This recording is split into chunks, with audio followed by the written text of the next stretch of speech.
Greetings, everybody. I have tons of clips that I take with the intention of sharing it with you. And then, it just sits in my camera. And so today I'm just releasing some of these. But as we continue on the path of, spiritual growth and financial growth and whichever growth you feel you need in your life, I think this is a good video to show. So I'm going through this quickly. But what this really is, what you're looking at is some pictures of my old home that I sold in December. And I was in the neighborhood and decided to go check it out.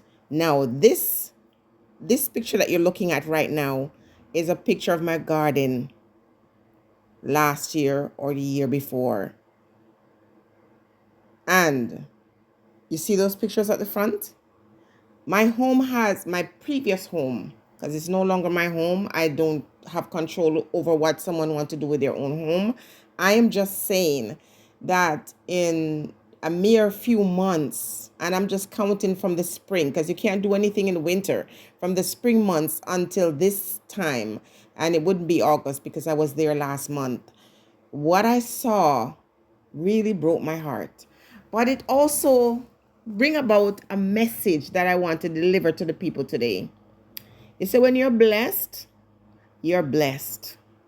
And you see, when the hand of God or the favor of the spirits are upon you, it doesn't matter where you go, you shine.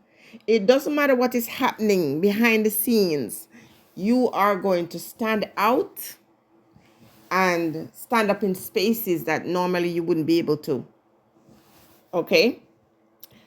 I'm not going to lie. When I saw my home that was the most beautiful on that street become like a dumpster, it just really got to me. It hit me. I came home depressed. I guess it was my opportunity to disassociate from it, to no longer see it as my home because I was still feeling attached to it. The people wrecked the place in just a few months. Now, it is not to speak ill of these new owners. It's just to show you something, that there are some people who are walking around with some dark energy. Sometimes it's not their fault. Sometimes it's things that's passed down from their family. Sometimes it's things that their family have done, or encounters, or coming face to face with the wrong people, that leaves you with this shadow. When I went to the neighborhood and a neighbor said, "Wow, so and so and so and so," I'm not going to say what he said. But when I stood there, I had tears in my eyes. I spent money in that house to bring it from the shack that it was, because it just seemed like there's an energy in that space that holds it down. But I am saying here proudly that I am blessed, because when I went there, it was transformed. So when I got it, it was a dump, to be honest with you. And we transformed it, and it is a dump again. OMG. I couldn't believe what I saw in 4 months. And it's almost like the plants are crying out to me. I could hear them crying out. They're just wild. And I didn't know plants could grow so tall in such a short time, but they're screaming. Their branches heading everywhere is like searching for me. OMG. Hey, check out your life and find a way to take off your shoes and stand up on the ground and connect to the heavens and connect to the earth. Listen, I do it. I do it all the time. Yeah, I call out to the spirits, and I will not let them go. I will never let them leave me, or I pray for them not to leave me. Let me tell you, because I need them as my journeymen and women in the spirit, or in the spiritual planes. Anyway, don't want to dwell on that too much. I want to say for the people in the back that, as a young girl growing up, I had this spirit of discernment, and I had a very strong presence of the spirits, in the way they would communicate with me. So let me give you an example. As a little girl, we're talking about 7 and 8 years old, the people in my community would come to me and ask me for the number. Who knows Japan? Now it's called Cashpot. The older folks would come to me and say, little girl, tell us your dream. And they would purchase my dream, numbers from my dream, and win. Every trip that I've ever gone to at my school level, pantomime, if you're Jamaican, you remember that too, or any school trip, I paid for with money that I would give the adults. Well, they would give me money when they win, and then I would use it to purchase my own numbers. Every trip I've ever gone was money that I won from, now they call it cashpot, but then it was called Japan. If you know the word Japan and understand it, put it underneath here, people. So I was giving the adults these dreams, and I would tell them the dreams, and they sometimes were so vivid that I didn't quite understand them, but I remember all of these. I remember meeting a Rastafarian man and sharing my dream with him, and he was so enamored with the whole story. And he always told me that I was an empress and that I was a prophetess. And them time I don't even know what this kind of thing means.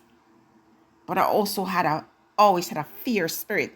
A cousin of mine sent a picture of me when I was younger. I think I'm probably no older than 18, and I always had this very masculine energy, even though I was a very quiet person and I wasn't really aggressive, but I had this energy, and I know it's spirit that just sort of shield me in that to keep me, pure in some way. And so over the years, I grew in my spirit, in my walk.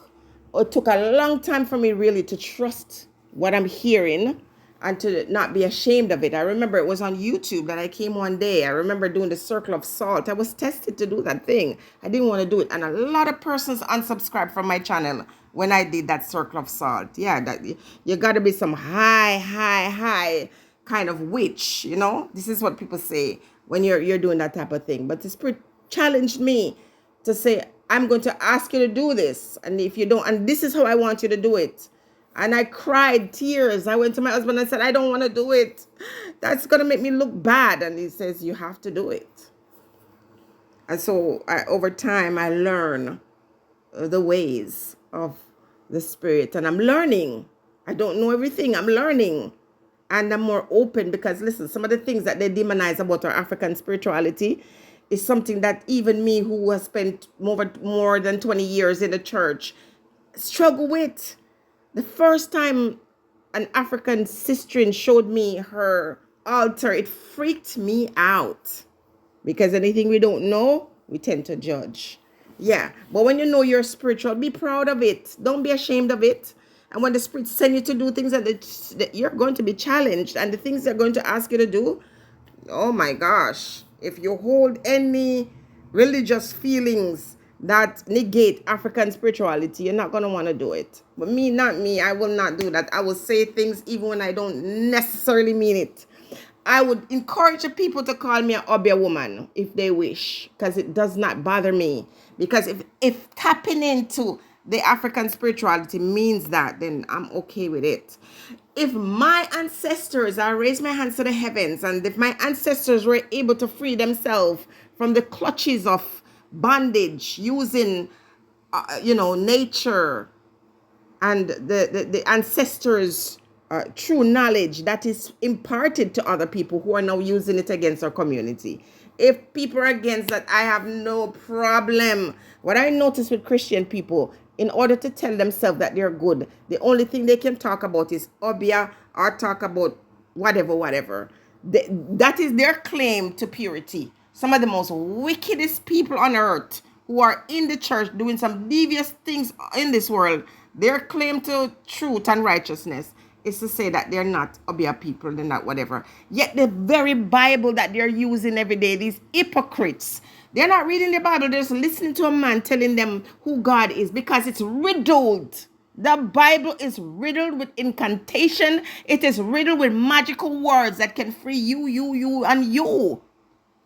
And when the high priest used to go into the temple and offer sacrifices to free the people from what they call sin, people don't see that, When the biggest Obia person in the Bible would have been the woman who Rachel and her husband having this situation where she loved her husband but she cannot give him children. Okay, you hear about the mandrake? Go do your research. The mandrake, I purchased that by accident when I saw it into a store. And the thing spoke to me. I had to bring it back. I was ready for it. Okay, the Bible filled with these rituals, this incantation, these things. When you listen to them talk, God, I have to laugh. Check out the Old and the New Testament and see the truth for yourself. So, I really don't get into these debates. I will study with people or religious, but I don't really get into these debates, and I don't need to justify myself or what I believe in, or I don't even believe what I know. Okay, so I continue to walk in my own, footsteps and the footstep of the great spirits. And when I meet people who I feel like spiritual connection to, we form a bond. But yes. Anyway, so the picture I'm telling you about is this one. Tell me why I look like a real bad gal. Yeah, that was me at 17 years old. Yeah.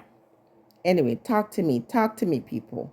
Where you're at in your growth, in your spiritual growth, and how much power do you allow others to exert over you, to browbeat you. Listen, the Spirit recently gave me a message and I've been disobedient. I haven't delivered it yet. But the Spirit said there's this woman who is really blessed and really favored and chosen. But the woman, she wants accolades and she wants praises from man. And you know what the Spirit said? Our skirt lift up, or she's lifting her skirt, trying to get attention. In spite of all the blessings she gets, she's still trying to get man to acknowledge her. You see, when you are gifted and you're called, you cannot be narcissistic by nature. You see, if you're a narcissist, let me tell you, the spirits don't like it.